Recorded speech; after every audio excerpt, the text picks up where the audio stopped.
दोस्तों, विशाखापत्तनम के मैदान पर न्यूजीलैंड के खिलाफ मिली हार ने न केवल करोड़ों फैंस का दिल तोड़ा है, बल्कि टीम इंडिया के हेड कोच गौतम गंभीर के सब्र का बांध भी तोड़ दिया है। गंभीर, जो अपनी आक्रामकता और अनुशासन के लिए जाने जाते हैं, इस शर्मनाक हार के बाद पहली बार मीडिया के सामने आए और उन्होंने हार का ऐसा तीखा पोस्टमार्टम किया है कि पूरी टीम इंडिया में हड़कंप मच गया है। गंभीर ने बिना किसी लाग लपेट के हार के उन कड़वे कारणों का खुलासा किया है जिन्हें सुनकर बीसीसीआई के गलियारों में भी सन्नाटा पसर गया है। आखिर गंभीर के मुताबिक हार का असली मुजरिम कौन है? चलिए आपको दिखाते हैं कोच गौतम गंभीर के उस सनसनीखेज बयान की पूरी रिपोर्ट। मैच खत्म होने के बाद प्रेस कॉन्फ्रेंस में गौतम गंभीर के चेहरे पर गुस्सा और निराशा साफ झलक रही थी। उन्होंने अपनी बात की शुरुआत करते हुए बेहद कड़े शब्दों में कहा, देखिए, मैं यहां हार के लिए बहाने बनाने नहीं आया हूं। अगर हम अपने घरेलू मैदान पर 215 रन लुटा रहे हैं और फिर लक्ष्य का पीछा करते हुए इस तरह ताश के पत्तों की तरह बिखर रहे हैं, तो यह सीधे तौर पर एक शर्मनाक प्रदर्शन है। न्यूजीलैंड ने हमें खेल के हर विभाग में पीछे छोड़ दिया और एक हेड कोच के तौर पर मैं इस तरह की दिशाहीन क्रिकेट को बर्दाश्त नहीं कर सकता। गौतम गंभीर ने मैच के बाद हुई प्रेस कॉन्फ्रेंस में हार का सबसे गहरा विश्लेषण करते हुए पहला और सबसे बुनियादी कारण भारतीय टॉप ऑर्डर की शर्मनाक विफलता को करार दिया। उन्होंने विशेष रूप से युवा सलामी बल्लेबाज अभिषेक शर्मा की ओर इशारा करते हुए बेहद कड़े और तल्ख शब्दों में कहा, देखिए, अभिषेक शर्मा की बल्लेबाजी क्षमता और उनकी प्राकृतिक प्रतिभा पर किसी को रत्ती भर भी शक नहीं है, लेकिन हमें यह समझना होगा कि अंतर्राष्ट्रीय क्रिकेट केवल टैलेंट के दम पर नहीं, बल्कि क्रिकेटिंग कॉमन सेंस और मैच की परिस्थितियों को पढ़ने की समझ से जीता जाता है। जब आप 216 रनों जैसे पहाड़ जैसे विशाल और चुनौतीपूर्ण लक्ष्य का पीछा कर रहे हो, तो पारी की बिल्कुल पहली ही गेंद पर बिना सोचे समझे ट्रैक से नीचे आकर अपना विकेट उपहार में दे देना किसी क्रिकेटिंग अपराध से कम नहीं है। गंभीर ने निडर क्रिकेट की परिभाषा पर चोट करते हुए आगे विस्तार से समझाया। अक्सर लोग इसे फियरलेस क्रिकेट का नाम देते हैं, लेकिन निडर होने और बेवकूफ होने के बीच एक बहुत बारीक लकीर होती है और आज अभिषेक ने उस लकीर को पार कर दिया। एक ओपनर का काम पहले ओवर में गेंदबाज को परखना होता है, न कि पहली गेंद पर आत्महत्या करना।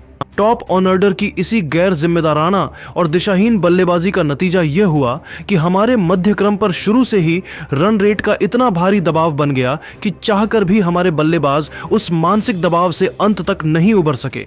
इसके तुरंत बाद गंभीर ने अपनी आलोचना का रुख गेंदबाजी यूनिट की तरफ मोड़ा और हार का दूसरा सबसे बड़ा तकनीकी कारण गेंदबाजी के अनुशासन और नियंत्रण का पूरी तरह से गायब होना बताया।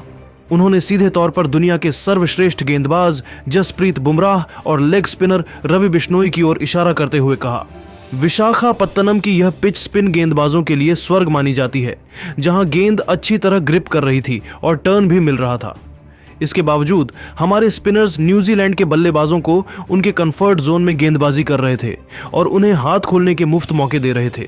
रवि बिश्नोई ने जिस तरह से 4 ओवर के इस स्पेल में 49 रन लुटाए, वह अंतर्राष्ट्रीय स्तर पर किसी भी स्थिति में स्वीकार्य नहीं है। बुमराह की फॉर्म पर बात करते हुए गंभीर ने बहुत ही गंभीर लहजे में कहा, जसप्रीत बुमराह हमारी टीम के स्ट्राइक गेंदबाज हैं और जब टीम फंसी होती है तो हम उन्हीं से उस एक जादुई स्पेल या विकेट की उम्मीद करते हैं जो मैच का पासा पलट दे। लेकिन आज बुमराह के पास भी वह पुराना पैनापन और सटीकता गायब दिखी। जब आपका सबसे अनुभवी और लीड गेंदबाज ही अपनी लाइन लेंथ से भटक जाए और रन देने लगे, तो उसका नकारात्मक असर टीम के अन्य युवा गेंदबाजों के मनोबल पर पड़ता है और वे भी दबाव में बिखर जाते हैं। आज न्यूजीलैंड के बल्लेबाजों ने हमारी इसी कमजोरी का फायदा उठाया और एक ऐसा स्कोर खड़ा कर दिया जो अंत में हमारे लिए अभेद्य साबित हुआ।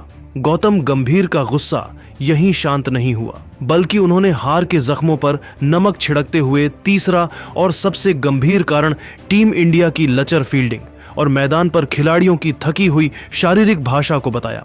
गंभीर ने आंखों में अंगारे लिए और बेहद तल्ख लहजे में कहा, ईमानदारी से कहूं तो आज मैदान पर मुझे भारतीय टीम के भीतर वो जीत की भूख, वो जज्बा और वो किलर इंस्टिंक्ट कहीं नजर ही नहीं आई जो नीली जर्सी पहनने वाले हर खिलाड़ी की पहचान होनी चाहिए। आप मैच हार सकते हैं, लेकिन आप बिना लड़े और बिना प्रयास किए घुटने नहीं टेक सकते। आज हमारे खिलाड़ियों की बॉडी लैंग्वेज ऐसी थी मानो वे सिर्फ औपचारिकता पूरी करने मैदान पर उतरे हों। गंभीर ने फील्डिंग में हुई बचकानी गलतियों पर प्रहार करते हुए आगे विस्तार से समझाया, हमने आज बाउंड्री लाइन पर जिस तरह की सुस्ती दिखाई और कई बार गेंद को हाथों से फिसलने दिया, उससे हमने कीवी बल्लेबाजों को कम से कम 15 से 20 मुफ्त के रन उपहार में दे दिए। मॉडर्न क्रिकेट के इस दौर में जहां खेल का फैसला अक्सर आखिरी गेंद या महज 1 से 2 रनों से होता है, वहां अगर आप फील्डिंग जैसे बुनियादी विभाग में 20 रन फालतू लुटा रहे हैं तो यकीन मानिए आप मैच शुरू होने से पहले ही उसे हार चुके हैं। एक खराब फील्डिंग न केवल विपक्षी टीम का हौसला बढ़ाती है बल्कि आपके अपने गेंदबाज के मनोबल को भी पूरी तरह तोड़कर रख देती है। गंभीर ने विशाखापत्तनम के दर्शकों का जिक्र करते हुए बहुत ही भावुक लेकिन कड़े अंदाज में अपनी बात खत्म की। विशाखापत्तनम के ये फैंस जो अपनी टीम को चीयर करने के लिए हजारों की संख्या में स्टेडियम आए थे, उनके सामने इस तरह की दिशाहीन और सुस्त फील्डिंग देखना मेरे लिए निजी तौर पर बहुत दुखद और शर्मनाक था। आप बल्ले से फेल हो सकते हैं, गेंद से आपकी लय बिगड़ सकती है, लेकिन फील्डिंग पूरी तरह से आपकी मेहनत और आपकी इच्छा शक्ति पर निर्भर करती है। अगर आपके भीतर डाइव लगाने और गेंद को रोकने की भूख नहीं है तो फिर आप अंतर्राष्ट्रीय स्तर पर खेलने के हकदार नहीं हैं। इस तरह का ढीला रवैया टीम इंडिया के ड्रेसिंग रूम में कतई बर्दाश्त नहीं किया जाएगा और आने वाले मैचों में इसके कड़े परिणाम भुगतने होंगे। कोच गौतम गंभीर ने मैच के सबसे विवादास्पद और चर्चा के केंद्र में रहे मुद्दे यानी शिवम दुबे के रन आउट पर अपनी राय रखते हुए माहौल को और भी गर्म कर दिया। उन्होंने बिना किसी लाग लपेट के सीधे शब्दों में कहा, देखिए, शिवम दुबे ने जिस तरह की बल्लेबाजी की और जिस प्रचंड प्रहार के साथ न्यूजीलैंड के गेंदबाजों के पसीने छुड़ाए, वह वाकई काबिले तारीफ था। लेकिन हमें यह नहीं भूलना चाहिए कि उनका वह गैर जिम्मेदाराना रन आउट ही इस पूरे मैच का सबसे बड़ा और निर्णायक टर्निंग पॉइंट साबित हुआ। एक पेशेवर और अंतर्राष्ट्रीय स्तर के क्रिकेटर से आप यह उम्मीद करते हैं कि उसे हर पल यह पता होना चाहिए कि उसे कब और कैसे अपनी क्रीज के अंदर रहना है। दुबे की उस एक पल की सुस्ती और तकनीकी लापरवाही ने न केवल उनका विकेट लिया बल्कि कप्तान सूर्य कुमार यादव की उन तमाम रणनीतियों और योजनाओं पर भी पानी फेर दिया जो उन्होंने जीत के लिए तैयार की थी। गंभीर ने कप्तानी की लाचारी पर बात करते हुए आगे विस्तार से समझाया, सूर्या ने एक कप्तान के तौर पर मैदान पर अपनी तरफ से हर मुमकिन कोशिश की, चाहे वो गेंदबाजों का रोटेशन हो या आक्रामक फील्डिंग।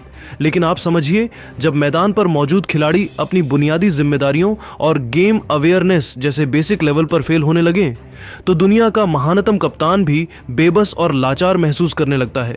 दुबे अगर वहां क्रीज पर टिके रहते तो मैच का नतीजा कुछ और होता, लेकिन उनकी एक छोटी सी कैजुअल गलती हमें बहुत भारी पड़ गई। प्रेस कॉन्फ्रेंस के समापन पर गौतम गंभीर का चेहरा और भी सख्त हो गया और उन्होंने पूरी टीम इंडिया को एक ऐसी चेतावनी दी जिसने ड्रेसिंग रूम की नींव हिला दी। गंभीर ने बेहद कड़े और दो टूक लहजे में कहा, हर खिलाड़ी को यह बात अपने दिमाग में पत्थर की लकीर की तरह बैठा लेनी चाहिए कि भारतीय जर्सी पहनना और देश का प्रतिनिधित्व करना एक बहुत बड़ा विशेषाधिकार है। यह कोई जन्मसिद्ध हक नहीं है जिसे आप हल्के में ले सकें। अगर आप अपनी पुरानी गलतियों से सबक नहीं सीखेंगे, उन्हें बार बार दोहराएंगे और इसी तरह के गैर जिम्मेदाराना रवैये के साथ मैदान पर उतरेंगे तो याद रखिएगा कि टीम में बड़े और कड़े बदलाव करने में मुझे एक पल की भी झिझक या संकोच नहीं होगा। गंभीर ने भविष्य की चुनौतियों की ओर इशारा करते हुए अंत में कहा, हमें अपनी खेल की मानसिकता और मैदान पर अपने व्यवहार को पूरी तरह से बदलना होगा।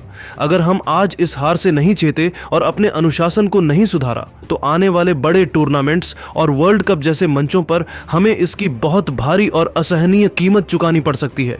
मेरे लिए टीम का अनुशासन और जीत का जज्बा सर्वोपरि है और जो खिलाड़ी इस सांचे में फिट नहीं बैठेगा उसके लिए टीम के दरवाजे बंद होने में देर नहीं लगेगी। दोस्तों, क्या आप गौतम गंभीर की इन कड़वी बातों से सहमत हैं? क्या आपको भी लगता है कि अभिषेक शर्मा और शिवम दुबे की गलतियों ने भारत से मैच छीना? अपनी राय नीचे कमेंट बॉक्स में जरूर दें और भारतीय क्रिकेट की ऐसी ही विस्फोटक खबरों के लिए चैनल को सब्सक्राइब करना न भूलें। जय हिंद।